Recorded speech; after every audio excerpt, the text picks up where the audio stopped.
Halo pemirsa, apa kabar Anda pagi hari ini? Senang sekali saya Elvolia kembali menjumpai Anda dalam berita Kaltim hari ini.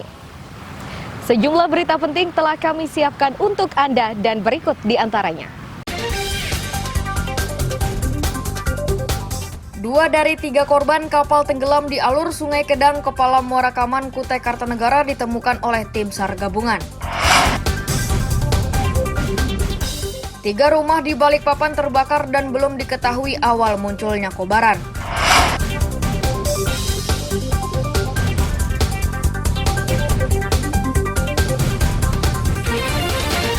Sekelompok ibu rumah tangga di Samarinda memanfaatkan lahan sempit untuk ditanami berbagai sayur mayur termasuk tanaman herbal.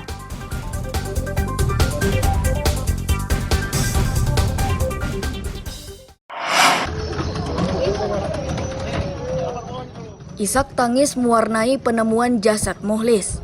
Nahkoda kapal Rahmat Nur 09 yang tenggelam saat menarik tongkang bermuatan kayu sengon di alur Sungai Kedang, Kepala kawasan Muara Kaman, Kutai Kartanegara. Penemuan ini menjadi duka bagi keluarga karena korban ditemukan sudah tidak bernyawa.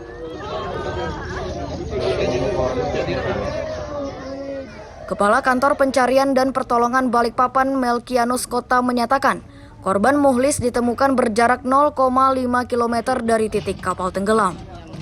Sebelumnya, tim SAR juga menemukan satu jasad balita bernama Hafiz, usia 2 tahun. Korban ditemukan berjarak 11,5 km dari lokasi tenggelam juga dalam kondisi tidak bernyawa.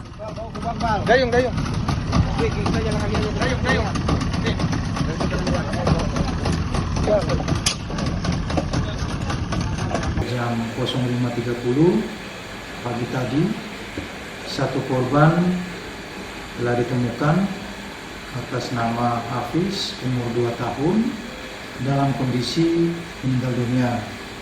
Dan sementara ini korban sudah dievakuasi ke rumah duka.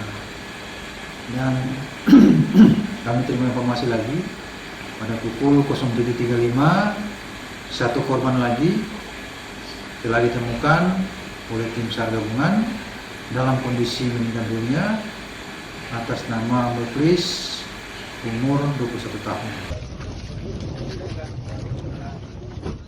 Tim SAR gabungan hingga Senin sore masih melakukan pencarian terhadap satu korban yang ikut tenggelam dalam musibah tersebut. Korban tersebut bernama Bayer, usia 5 bulan. Korban merupakan anak Muhlis, nahkoda kapal yang lebih dulu ditemukan. Amir Hamzah melaporkan dari Kutai Kartanegara.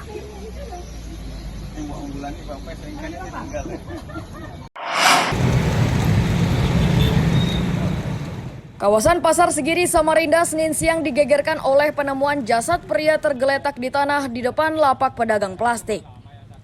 Jasad tersebut pertama dilihat oleh penarik gerobak yang melintas saat mengantarkan barang ke kios pedagang.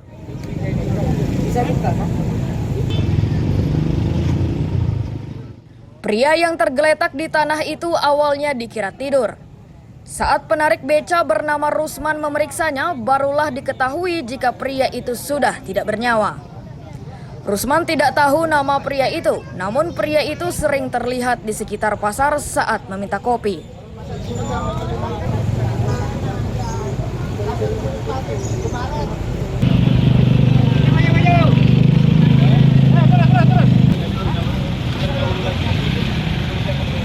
Kenal dengan bapak ini yang meninggal ini? Cuma tahu aja, Bos. Tahu aja ya? Tidak kenal, cuma tahu aja. Tidurnya sering-sering tidur di sini gitu nah. Kenalnya tidak kenal, Pak. Tidak kenal ya? Biasanya beliau ini sedang apa Pak biasanya kalau di sini? Tidak apa-apa, kalau anu itu sering minum kopi gitu aja. Gitu aja ya? Ya. Tadi pagi masih terlihat nggak Pak? Tadi pagi? Nah, tadi pagi aku udah lihat. Tadi pagi nggak lihat lagi ya? Oh. Pak, kalau biasanya di sini orang sini manggilnya apa Bapak ini Pak? Manggilnya? Tidak ada panggil, cuma kalau minta minuman, beli kopi dikasih aja. Dikasih aja ya? Iya. Kalau panggilannya sehari-hari apa beliau nih Pak? Nggak tahu? Aku Nggak tahu ya? namanya. Oh, pokoknya ngeluyur-ngeluyur sini aja ya? Ngeluyur-ngeluyur aja. Sebelum dievakuasi ke rumah sakit, jasad pria itu diidentifikasi oleh tim Inafis Polresta dan diketahui pria itu bernama Nasarudin. PMI yang turut memeriksa jasad tersebut tidak menemukan tanda-tanda kekerasan.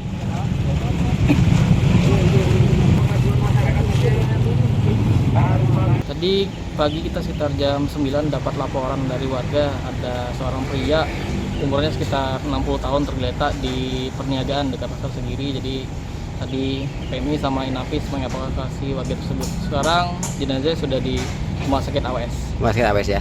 Untuk identitas sendiri sudah diketahui apa belum, Bang? Untuk identitas tadi sudah ada di kepolisian, untuk KTP-nya sudah dipegang sama kepolisian. Ya, kita tunggu. Ya. Beberapa barang bukti di sekitar jasad disita polisi, sedangkan jasad tersebut dievakuasi ke rumah sakit. Polisi mengimbau warga yang kehilangan anggota keluarganya agar datang ke kamar jenazah rumah sakit. Amir Hamzah dan Iswanto melaporkan dari Samarinda.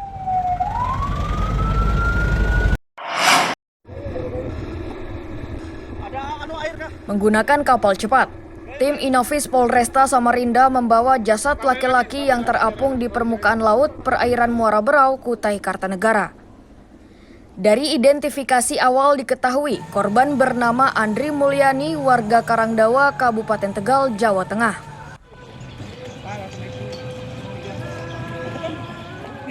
Penemuan jasad bermula saat masinis kapal TB Pasifik Jaya 6 melihat benda mengapung di permukaan laut. Penasaran dengan benda tersebut, masinis bernama Samsudin mengajak nahkodanya untuk melihat benda tersebut dari dekat.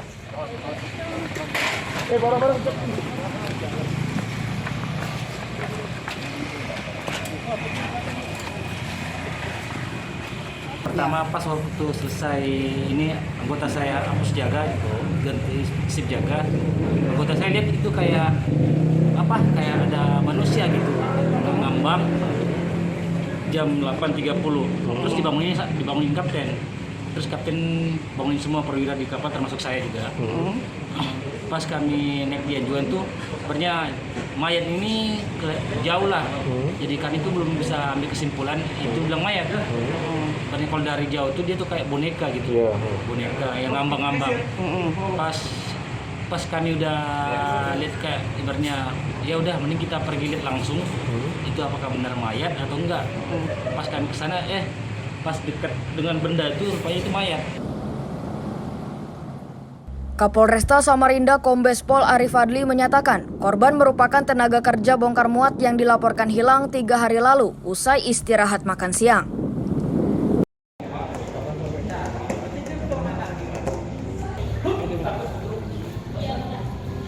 Korban yang awalnya dilaporkan hilang 3 hari yang lalu atau hari Jumat kalau nggak salah, itu dilaporkan ke Polsek KP3 bahwa ada salah satu ABK yang hilang dari kapal.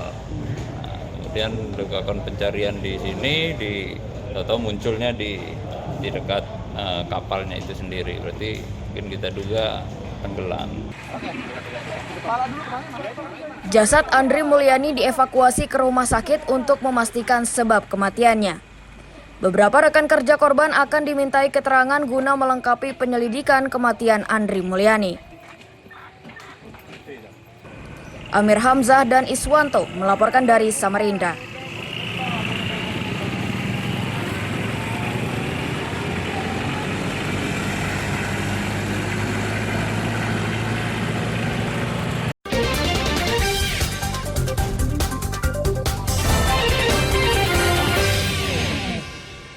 Masih bersama saya Ufolia, pemirsa, kembali kami sampaikan 3 berita utama Kaltim hari ini. 2 dari 3 korban kapal tenggelam di alur Sungai Kedang, Kepala Muara Kaman, Kutai Kartanegara ditemukan oleh tim SAR gabungan. 3 rumah di Balikpapan terbakar dan belum diketahui awal munculnya kobaran.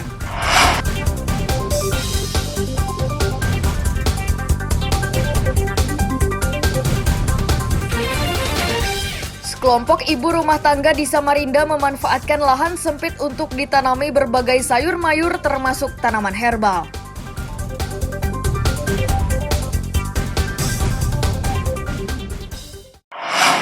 A1 panorama atas A1. Api yang membakar rumah warga di RT 4 Karangjati, Balikpapan Tengah, Senin siang cepat meluas karena bangunan rata-rata terbuat dari bahan kayu yang mudah terbakar. 3 rumah jadi korban dalam musibah tersebut.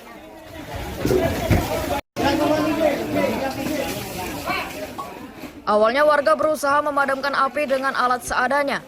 Upaya tersebut tidak berjalan maksimal karena kobaran sudah terlanjur membesar dan meluas.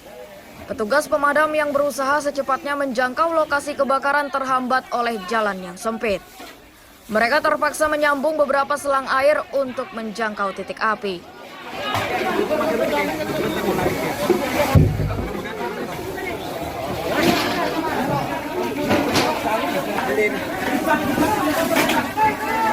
Jadi 65 di Karangjati RT 04. Memang lahannya cukup sulit ya, ini kesulitan tingkat tinggi lah, di mana kami tidak bisa masuk ke dalam, tetapi hanya selang, sambungan selang dan selang.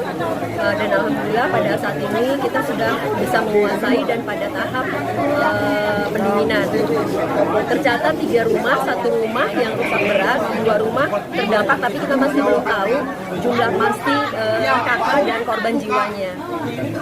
Ya, jadi mudah-mudahan ini juga jadi pelajaran kita semua bahwa bencana itu memang tidak bisa kita hindari, tetapi kita wajib untuk bersiap siaga bagaimana mengatasi bencana, contohnya seperti saat ini. Tidak ada korban jiwa dalam musibah tersebut, sedangkan penyebab kebakaran diselidiki polisi. Amir Hamzah dan David Purba melaporkan dari Balikpapan.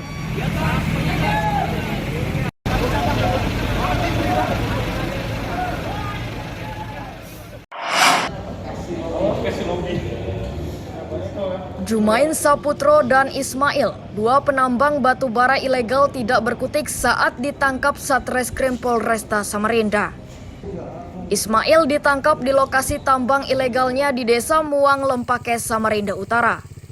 Sedangkan Jumain Saputro ditangkap di Bandara Sam Sepinggan Balikpapan saat berusaha melarikan diri.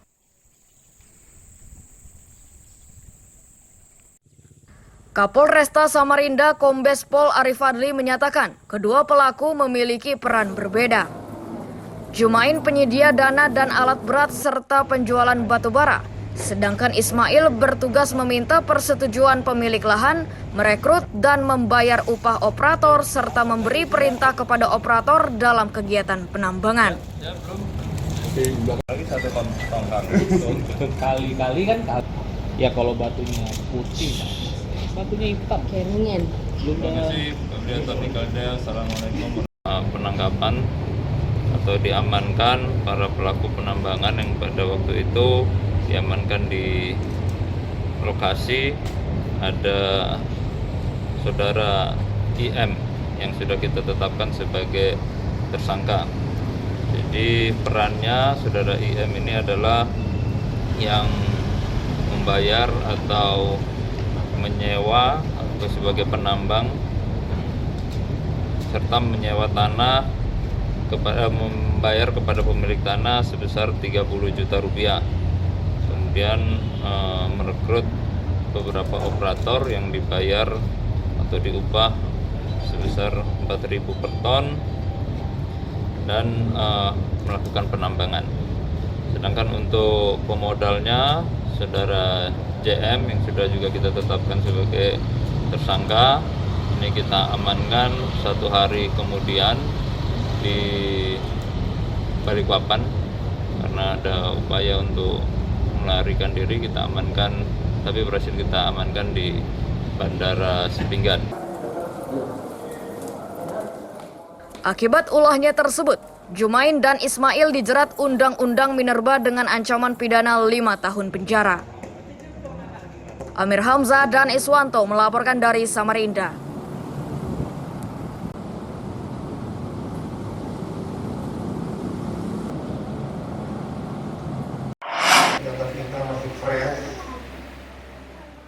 Badan Penanggulangan Bencana Daerah Kalimantan Timur mulai giat turun ke masyarakat untuk menyosialisasikan pembentukan keluarga tangguh bencana atau KTB kepada warga. Kegiatan ini dinilai penting karena potensi bencana di Kalimantan Timur tergolong tinggi. Di kelompok terkecil Bu, Balikpapan di sini Bu.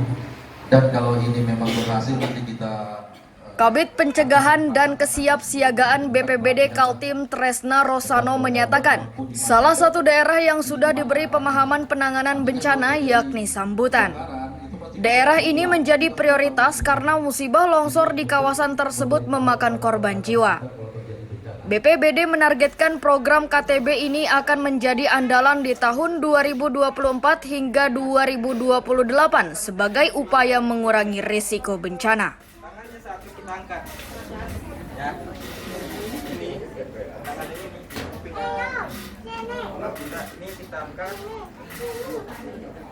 Ini sudah pernah kita coba dulu. Kita pernah lakukan di RT 32 dan 34 di Kelurahan Sambutan. Jadi di situ kita mitigasi terkait dengan longsor yang baru-baru ini telah memakan korban. Jadi kita melakukan mitigasi dan upaya pengurangan risikonya dengan memberikan pemahaman kepada keluarga-keluarga tentang apa bahaya di sekitar mereka. Terus kita memberikan pemahaman juga tentang peringatan dini. Di Kalimantan Timur, ancaman bencana tertinggi yakni banjir dan tanah longsor. Khusus banjir, musibah ini terjadi di 10 kabupaten dan kota sekaltim.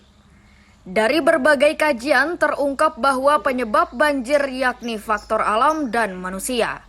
Amir Hamzah melaporkan dari Samarinda. Jangan pinggir, masuk parit nanti.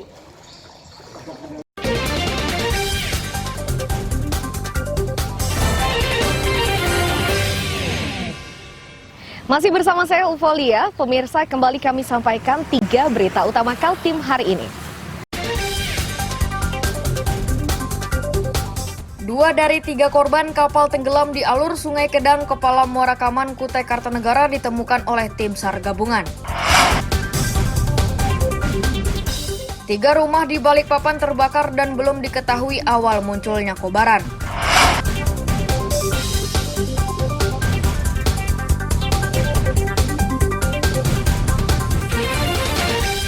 Sekelompok ibu rumah tangga di Samarinda memanfaatkan lahan sempit untuk ditanami berbagai sayur mayur termasuk tanaman herbal.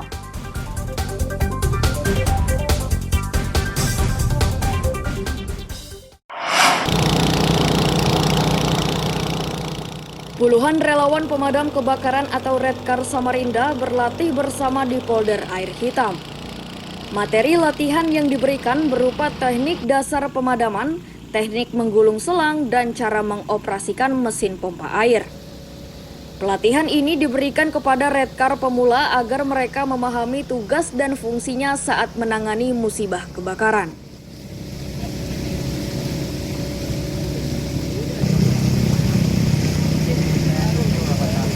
Alhamdulillah untuk sore ini kita pengenalan dasar pada teman-teman relawan RTS atau relawan Taruna Samarinda beserta Tameng Api. Pada sore hari ini kita melaksanakan pelatihan untuk lebih sikap dalam penanganan api. Ya. Apa yang diperkenalkan di sini? Ada latihan khusus atau apa gimana? Cara menghidupkan mesin dan menggulung selang dan lain sebagainya. Meski mendapat pelatihan secara singkat, para relawan sudah siap dikerahkan untuk membantu pemadaman kebakaran.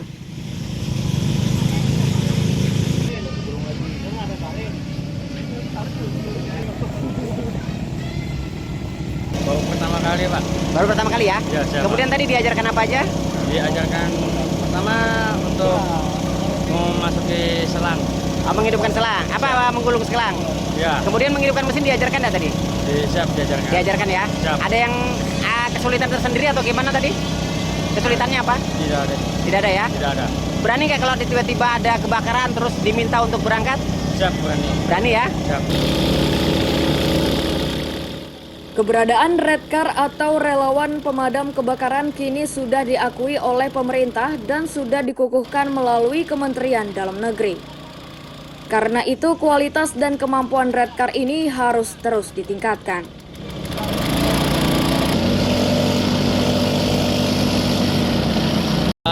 Dari Damkar sendiri sebenarnya ini kegiatan yang sangat positif ya, sangat bagus sekali. Di mana memang para relawan ini memang terorganisir dalam artian dalam satuan seperti relawan pemadam kebakaran yang digagas oleh Kementerian Dalam Negeri, khususnya di Dirjen Bina Akmil. Jadi kita mengakomodir seluruh para relawan di Indonesia, khususnya di Kota Samarinda yang di bulan Oktober kemarin secara resmi dikukuhkan oleh Bapak Dirjen Bina Akmil. Di Samarinda, satuan relawan pemadam kebakaran jumlahnya lebih 100 satuan relawan dan tersebar di berbagai kecamatan. Dalam setiap kegiatan, para relawan tidak diberi imbalan kecuali hanya untuk menolong dan membantu sesama. Amir Hamzah dan Iswanto melaporkan dari Samarinda.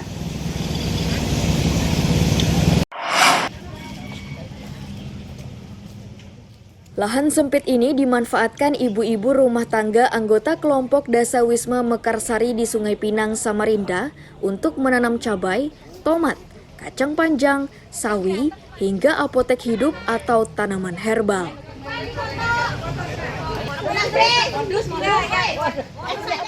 Ide memanfaatkan lahan kosong didapat ibu-ibu rumah tangga setelah melihat struktur tanahnya yang gembur datar.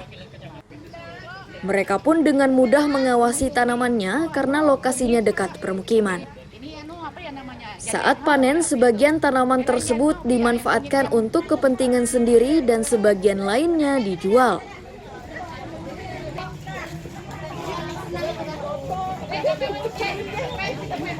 Karena tempatnya strategis dan tanahnya datar, dan kita juga enak lah para ibu-ibu di sini kumpul kan sekalian dekat dengan RT gitu. Jadi RT. Ada kita konsultasi sama ibu-ibu lain-lainnya untuk menanam ya supaya semangat ibu-ibu lah. Ya. Nah, alasannya menanam ini apa aja, Bu? Alasannya ya supaya ada menambah income untuk ibu-ibu lah. Ibu-ibu ya? Emang yang ditanam ini apa aja sih, Bu? Yang ditanam lombok, tomat, sayur-sayur, ada kunyit, apotek hidup, stroberi ya Mbak ya, kacang panjang. Pemanfaatan lahan kosong oleh ibu rumah tangga ini mendapat perhatian pemerintah setempat. Lurah Sungai Pinang Dalam, Mai Fadli, meminta agar ide dan kreativitas ini menular ke kelompok lainnya. Bu, Bu, jomblo Bu, kita mendukung sekali untuk kegiatan ini, termasuk artinya kita sangat senang lah ada dari masyarakat, terutama RT yang artinya dalam lingkungan termasuk baik, apalagi ini semua berkat dukungan dari program Promobaya dan adanya juga artinya keinginan dari masyarakat, dari warga untuk adanya kegiatan dari Dasawisma untuk penanaman bibit toga dan bibit lombok dan lain-lain yang sekarang kita bisa lihat di sini. Pengembangan lahan sempit di pekarangan ini makin menguat karena kelompok ini sudah memiliki sebuah bangunan sebagai tempat berdiskusi. Bangunan ini mereka manfaatkan juga untuk kegiatan sosial lain termasuk penimbangan balita. Amir Hamzah dan Iswanto melaporkan dari Samarinda.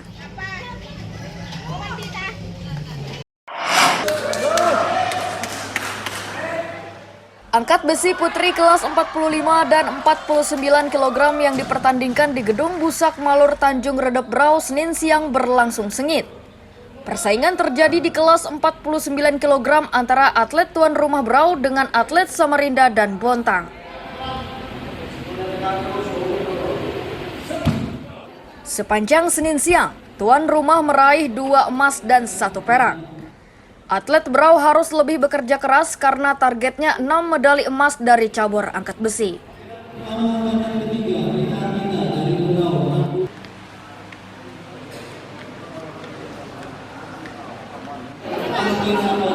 Ya, alhamdulillah hari ini target kita tercapai. Minimal 6 emas dari beberapa nomor cabur, nomor tanding sebenarnya. Ini masih ada lagi 2 hari ke depan dengan beberapa atlet kami dari Brau bisa mendapatkan kembali medali emas. Sejauh ini kesiapannya seperti apa, Pak? Ya, selama ini kami juga berusaha untuk training sendiri, berlatih juga di beberapa tempat ini. Mita Ardita peraih medali emas senang karena targetnya tercapai. Apalagi ia mendapat 2 medali emas.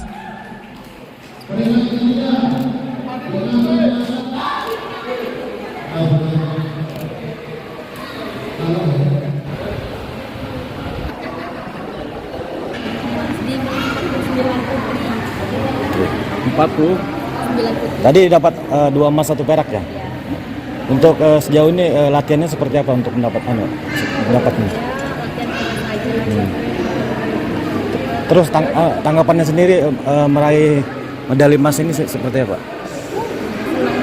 Senang banget. Harapannya deh setelah dapat emas untuk Kabupaten Berau.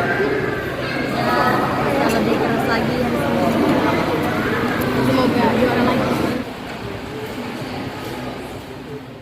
Cabur angkat besi ini yakin mampu menambah perbendaharaan medali karena beberapa kelas di cabur ini masih akan dipertandingkan di hari berikutnya. Amir Hamzah dan Miko Gusti melaporkan dari Kabupaten Berau.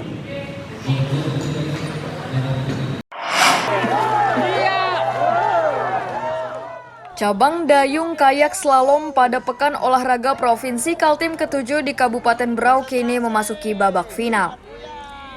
Pertandingan berlangsung di perairan Kecamatan Biduk-Biduk dan diikuti 10 kabupaten dan kota sekaltim.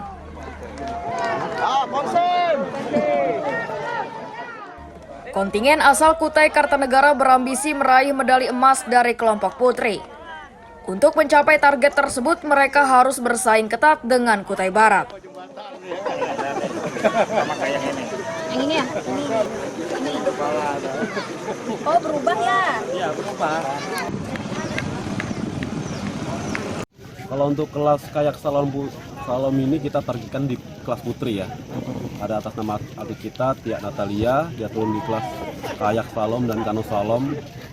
Musuh terberatnya hanya dari Kubar, itu melawan senior dari Platnas, tapi kami optimis dan yakin si atlet kami yakin bisa mengatasi itu semua.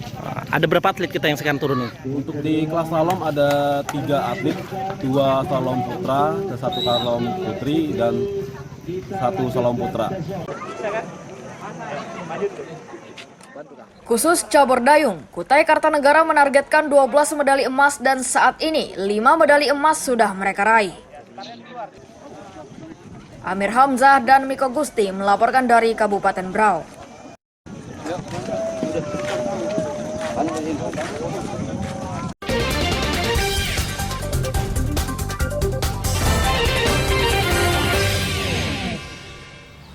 Pemirsa, informasi tadi sekaligus menutup perjumpaan kita kali ini. Akhirnya saya Eufolia beserta tim redaksi yang bertugas mengucapkan selamat pagi, selamat beraktivitas, sampai jumpa.